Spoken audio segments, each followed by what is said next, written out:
Oh, are we ready to jump into chapter 15, or do we have some unfinished business in chapter 14 of John?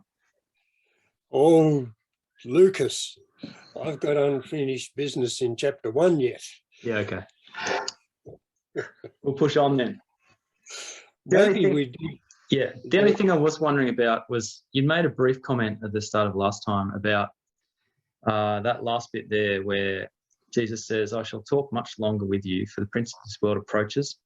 He has no rights over me, but the world must be shown that I love the Father and do exactly as he commands. So up, let us go forward. That's verse 31 of chapter 14.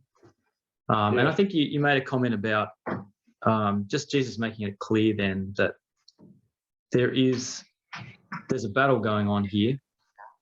He knows exactly what's happening. His agenda is the will of his Father and doing that will, and the evil one is there and trying to influence but has no power ultimately over what he has decided to do and what his Father is calling him to do. I think one thing, well, obviously, the prince of this world is Satan, and he obviously also has rights over the human race. And Jesus distinguished and said, he has no rights over me.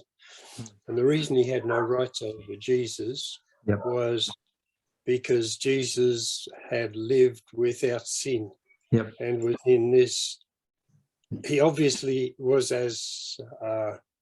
he was being challenged. Jesus was being challenged as the Son of Man, not as the Son of God.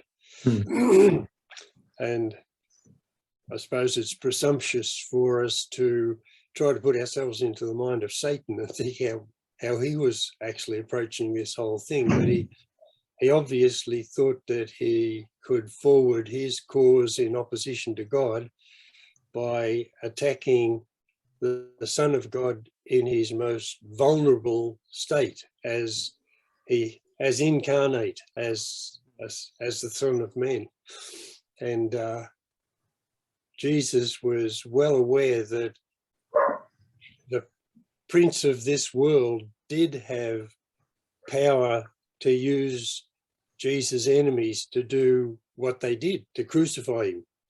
Yeah. And so when he's saying he has no rights over me, he's talking about the bigger thing than just life in this world. He's talking about kind of ultimate responsibilities and powers, and ultimately he knew that he was free from Satan's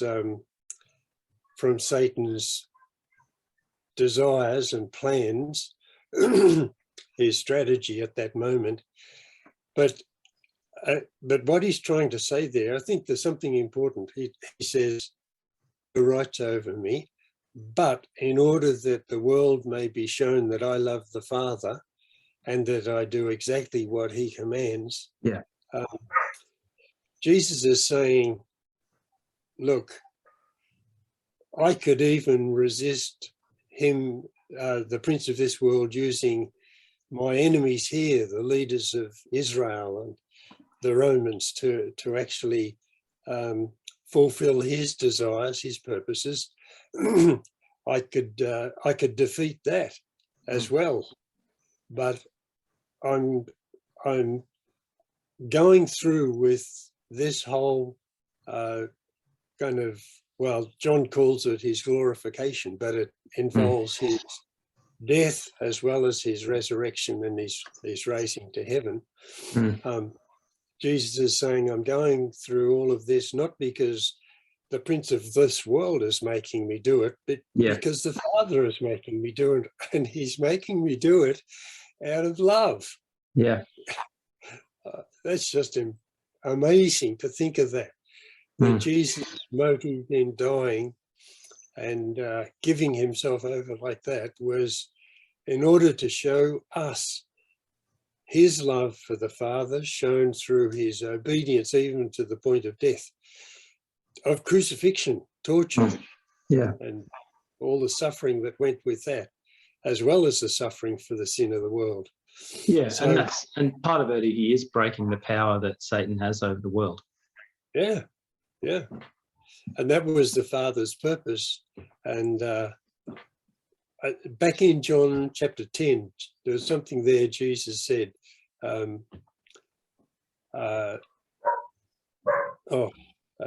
Father loves me because I give my life and take it back again.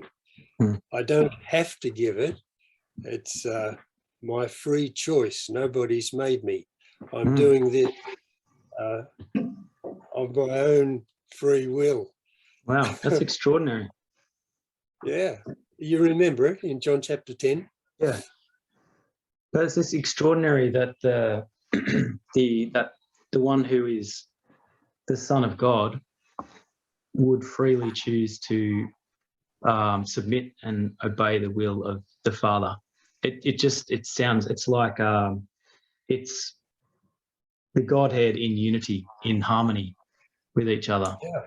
But Yeah. obviously different kind of roles and things like that. And yeah, I just love that picture, that free choice, that will is there even in the Godhead, and that we're part of that story as well. Yeah. Just in prayer this morning, I'm thinking, I'm still struggling to understand. I've got more knowledge than I can understand. That's the whole problem. I know what Jesus said, but trying to understand it is another thing. It's probably easier to apply it and believe it to be true of me than to actually understand what's going on. Yeah. But as I was praying and talking this over in prayer with God, it seemed to me that there were 4 things that we've been reading about thus far up to this point. And I think he goes on, he kind of enlarges on it, continues to take us kind of deeper and deeper into the mystery of it all. But it seemed to me the 4 things are, first of all, love, and then secondly, obedience to the loved one's will, desire, and it's obedience that's motivated by love. Not fear or out of any other motive at all. So there's love, and then there's obedience, and then there's presence.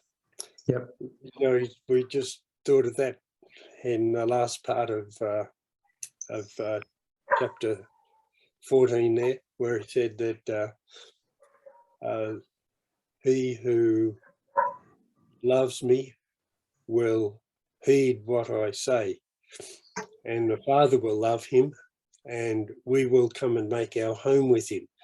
So it's moving into the neighborhood of God, of being there present. But then it goes deeper still, and it's the 4th thing is union. Love, obedience, presence, and union. And it just seems incredible to me, because it's not just that God wants us to be saved and wants us to live in his presence as worshippers, but that he wants us to be, I can't understand it. Jesus said, abide in me as I abide in you, or dwell in me as I dwell in you. And he also said, I think it's in the bit that we come to, as the Father has loved me, so I have loved you. We've not got it yet, it's in chapter 15. But it made me think that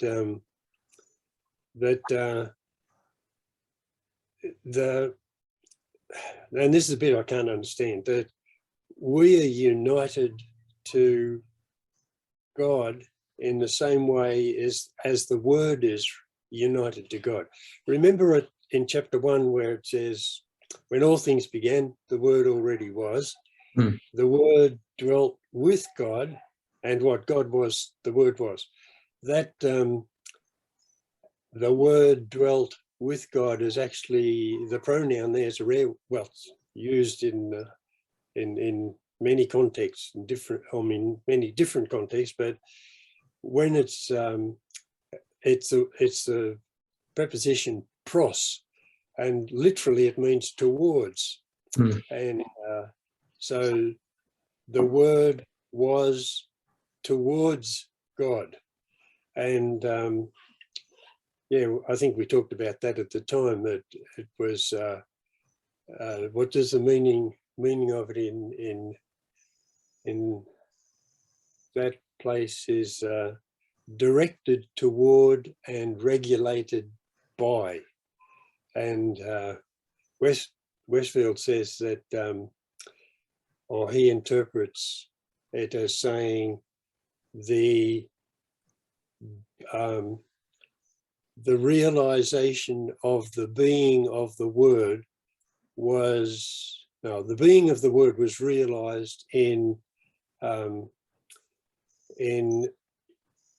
perfect, no, was realized in active intercourse with God and in perfect communion with him.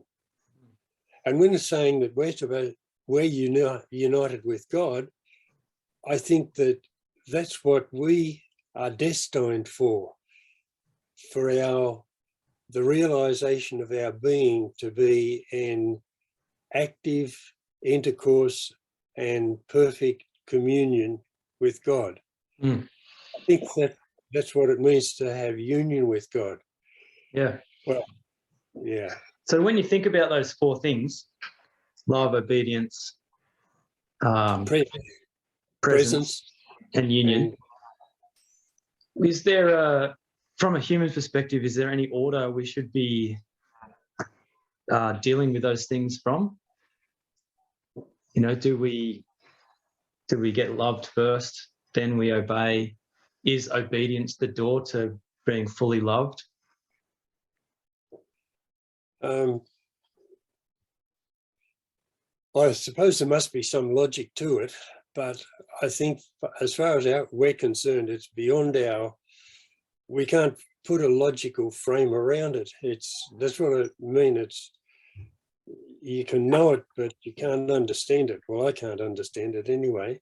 And my own feeling is that it kind of comes in bits and pieces all over the place, you know. Sometimes you struggle with obedience, for example, and then you come back to the realization of love. So it seems like love precedes obedience mostly. Being in the presence of God, sometimes just being in the presence of God stirs in me an airflow of love that it's so beautiful. So that love depends upon me grasping the reality of being present with God and in his favor, his love for me. And yeah, as far as union's concerned, maybe that's what's going to happen. In 1 John chapter 3, it seems as though, what is it? He said something like, when we see him, when he comes, we shall be like him, for we shall see him as he is. Maybe that's when the union takes place, when Jesus comes back. That it's still, well, obviously it's fully realized in the future. What we have now is probably only just the beginnings of it. That's fruits. Yeah. All right. Well, let's have a go at delving into chapter 15. Do you want to read that first section? Okay. Incidentally, it's hard to connect this with with what goes before at the end of chapter 14, where Jesus says, the world must be shown that I love the Father and do exactly as he commands. So up, let us go forward. And it seems to me they've been in the room where they had the supper, and Jesus, after the supper, has had this fairly long discussion. Well, it hasn't been a discussion. In chapter 14 and chapter 13 and 14, the last half of 13 and chapter 14, it seems like it's been a group of friends together and talking about some very, very disturbing news that Jesus had passed on, that he was going to leave them behind. And so they've had all these questions, and I just get the feeling that John has picked the questions that he wanted, picked to give the answers that he wanted to give, to try and give an overview of it. But there may have been heaps. There may have been lots and lots of questions, but John just focused on some of them. Yeah, I think so. It just seems most likely, and then Jesus brings the discussions to an end and says, "Okay, I'm not going to be here with you much longer because the prince of this world approaches. So let's go meeting."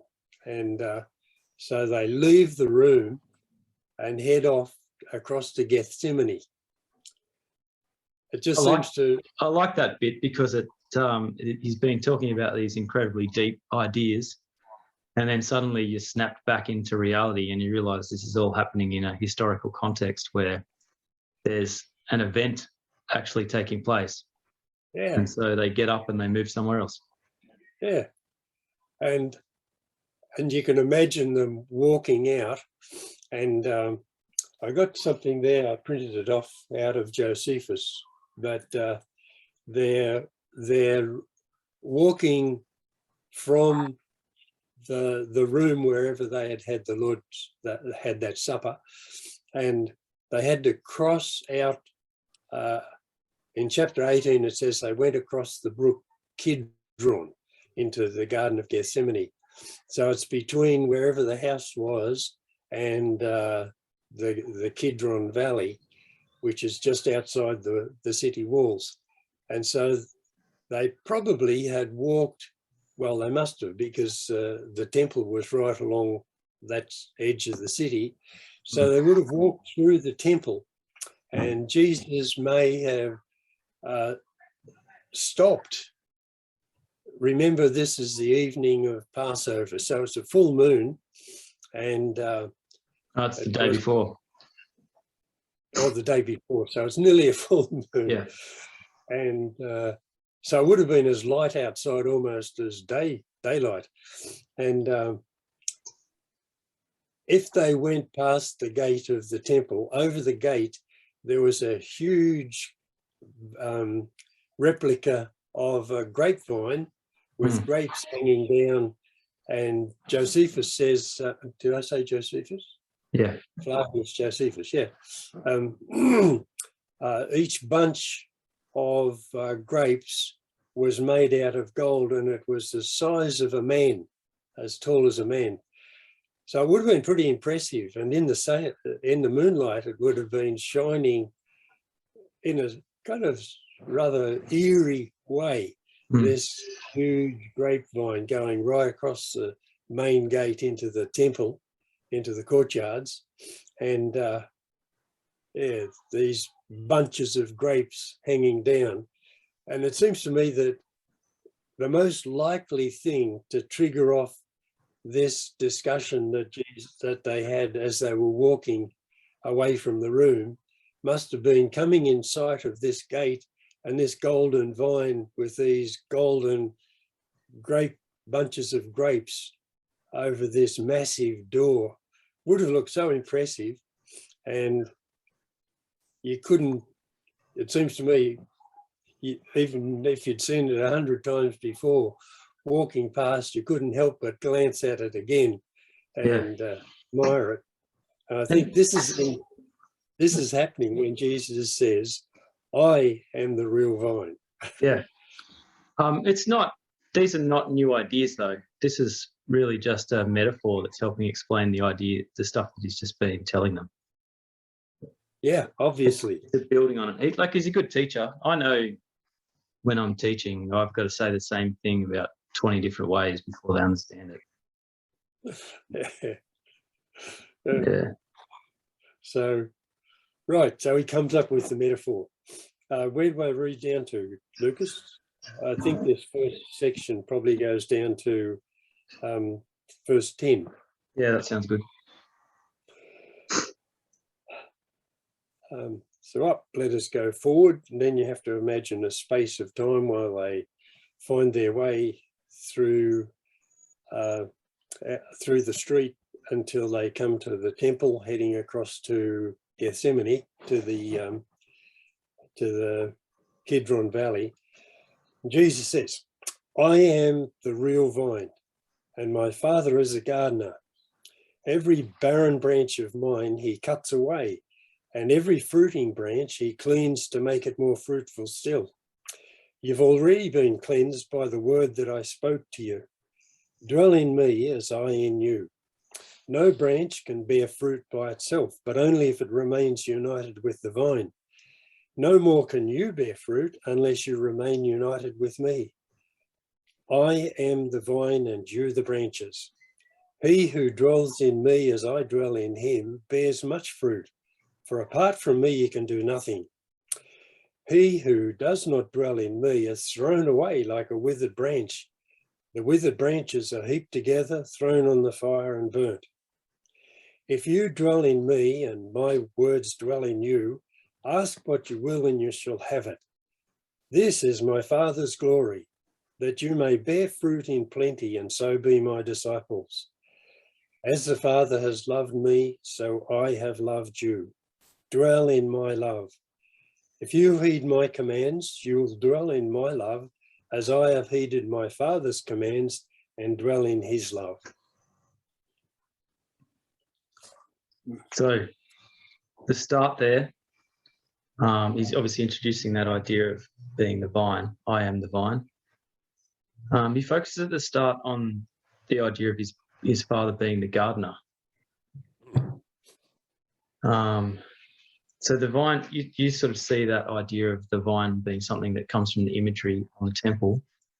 It also would have been something Jesus would have been very familiar with in a agricultural society.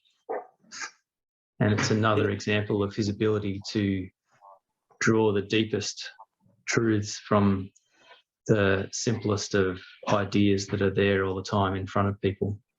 Yeah. He's done it before when he tells parables, and it looks as though he's given the idea from something that's going on, and then he puts that spiritual meaning into it, makes it into an analogy of the message that he's trying to share with them. Yeah, which is a picture that's so obvious.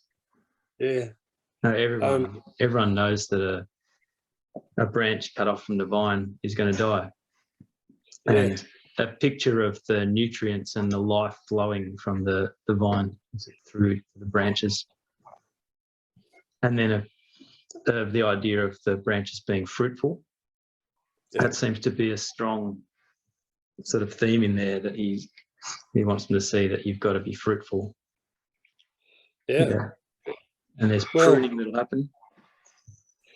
So it's even it even seems to me like that what Jesus is trying to do, using the analogy, of course, but he's trying to tell them that the whole thing that's happening through him, the message that he's giving to the world, and what he's telling them about the Father, it's not it's I'm trying to say that what this shows is that the gardener, the grape farmer, the grape grower himself is really interested in what's going on.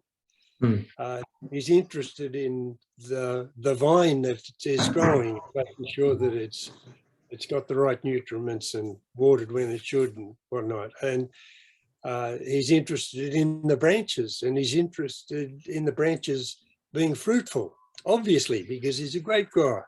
Yeah. He wants the produce.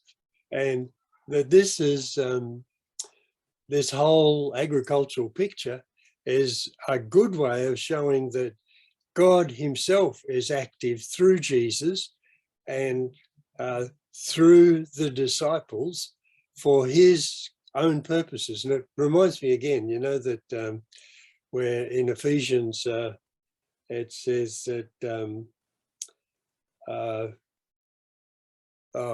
for his own glory, that God's grace is given to us to bring us into this relationship with him,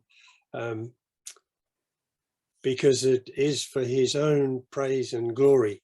That or again in Ephesians, in another place, he says that he it's not flowing easily this morning, this flu, but that he means to display in the ages to come the immense resources of his grace and his great kindness to us, but that we have a purpose in God being able to display himself within the whole reality of what it is, the supernatural world.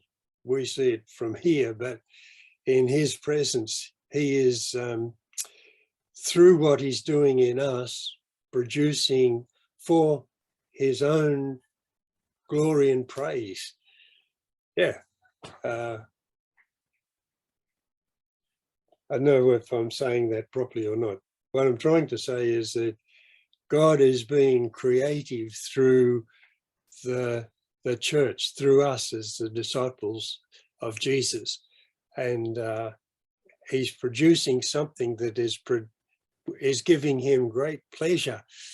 And it's going to give him great pleasure for all eternity, because it's displaying his grace and his mercy. Yeah. So how, with a metaphor like this, how deep do you dig down? You know, like, how far can you push the metaphor to try to draw lessons from it? Well, when you said before, you know, it was an analogy from agriculture, but the very fact that the vine and the grapes were in gold, this immense golden image of a vine and bunches of grapes on the gate into the temple, it's a giveaway, because the symbol of a vine was used in the Jewish scriptures to talk about Israel. Let's see if I got an Old Testament.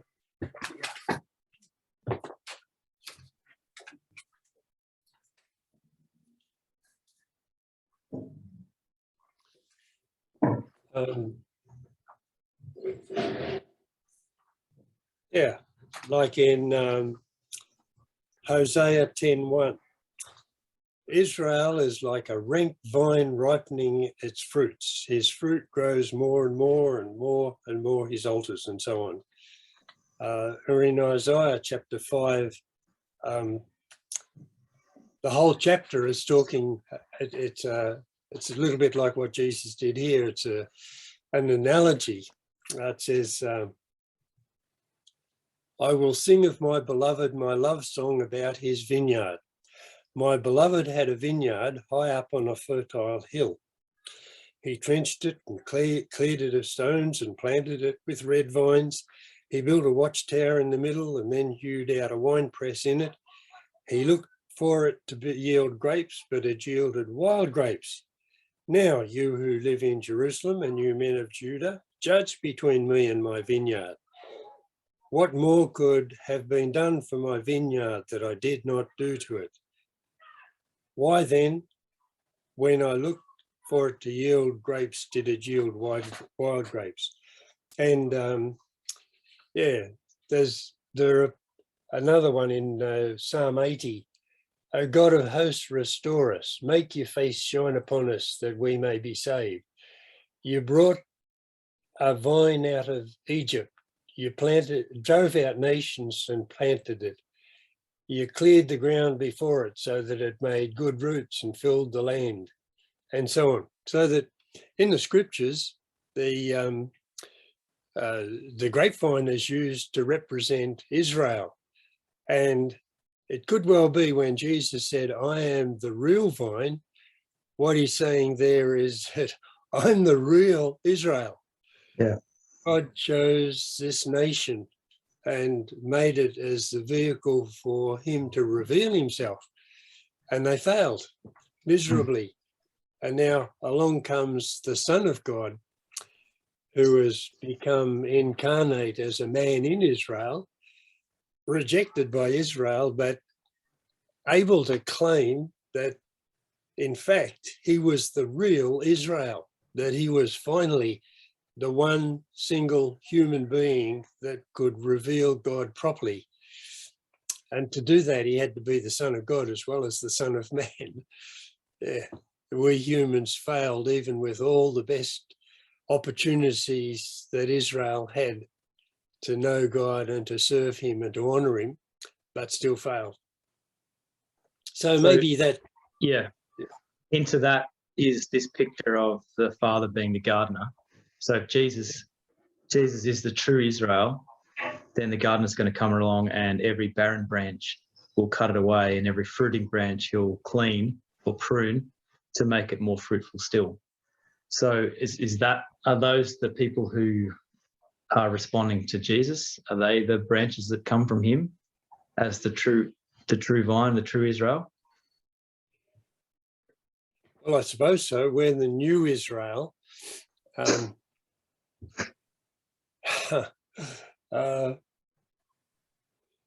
not sure how that gets untangled there. Jesus is the vine. The branches are his disciples. Yep. The pruning of the barren branches, he says, every barren branch of mine. So Jesus is claiming even the dead branches. And what does that mean? Does it mean that if you're a disciple of Jesus, but you're not bearing fruit, that the Father will prune you, cut you off, put you in a pile of others that are like that and burn you? Well, that's what he says later. Yeah. So I'm not quite sure whether to push that analogy so far as to say that a person who professes to be a Christian but doesn't really stay united with Jesus. But when I start thinking like that, that's a pretty fearful thought, because I know a lot of people who go to church who are embarrassed about identifying with Jesus and who don't live the kind of life that you'd expect a Christian to live, and so on. Yeah, and I suppose there's a question there of fruitfulness as well. It's not just that they're not connected to it's that they were connected, but they're not being fruitful. So it's sort of a question, well, what does fruitfulness look like? What does it look like to be fruitful as you're connected to the vine? Yeah. What did it mean for Israel to be fruitful? Was it obedience to the law and the prophets, and a fulfillment of the sort of the vision that God had given the people through all those centuries? And obviously keeping the worship law, and being faithful at the temple and doing the sacrifice thing. All of that was part of being a true Israelite. But I think it goes back again when it says, if you love me, you will obey my commands. His commands are probably simply to trust God and to love one another. Although Colossians, Paul last half of all of his letters spells out in a fair bit of detail the kind of life that a Christian should live. If you take that picture from what John's been saying, though, the key things seem to be to believe who he is, to believe in him and his identity as the Son of God. It's to love one another, to love God and be connected to God. From the chapter 12 or 13 where he washes their feet, he gives them the command to wash each other's feet and to serve each other. They seem to be the main commands I can find from Jesus in John. Yeah, there's not a whole lot of detail, but all I think the big ones, though. Well, they are really all the ones that really count. And what he's trying to say here, though, is that being united with him is the main thing. Yep. Without that, nothing else counts. And that brings us back again to the motive for our obedience being love. Being in union with Jesus must mean loving him and wanting in your own life as fully as it's possible for you to be obedient in just simply living within the framework of his way of looking at the world, his way of looking at life. Yeah. And it seems to be like it was in that passage we read at the end of last chapter, that, if you love me, you'll take heed of what I command, will come and dwell with you. That the key thing here is that connection with the vine. Yeah. It's doing all that we can to maintain and foster and develop that deep connection and union with God. That seems to be our chief task. And yet the paradox there, I was thinking about this too through the week. The branch doesn't really concentrate that much on being united with the vine. Right, yeah. It is. Yeah. Yeah. So and a lot of what I'm coming to realize now myself is that it's knowing it and accepting it rather than knowing it and understanding it. Yeah. And like, for example, when it says dwell in, you've already been cleansed by the word that I spoke to you. Dwell in me as I in you. Just that. Okay, so that's me. That's where I am. I'm united with Christ, and to accept it even without understanding it. Yep. At least that's where I'm at now. Yeah, and that's probably a good place for us to finish today as well. So next time, there's a lot more to talk about, obviously, about that whole metaphor, but there's that next part about, the pruning and the cleaning of the branch to make it more fruitful, and the gardener's doing that. And then we go into the dwelling in me, and we need to explore the idea of what does it mean that no branch can bear fruit by itself, united with me. You can do nothing, later on he says, if you don't stay connected to me. So there's plenty more to look at through all of that. Oh, and to put into practice. Yeah, well, that's I've been thinking a lot of just trying to throw myself into staying connected with the Father and trusting that he's dwelling in and heeding his commands, believing who he is, and that I think it's been most helpful has been that idea that through any of the circumstances that I'm facing throughout the day, that I've got to come to terms with the circumstances that I'm in and the challenges that are within that, and that the Father is there dwelling with me in that, and I can be try and be the best person of myself, and even somehow drawing on that presence within me to love the people that I'm with. Yeah. And express that not just on a physical level, but somehow even on a spiritual plane. Yeah. And it works. Yeah. Yeah, In something fact, deep. when Jesus said, this is my parting gift, peace is my parting gift, my own peace, not as the world gives. And the world depends on its circumstances for its peace.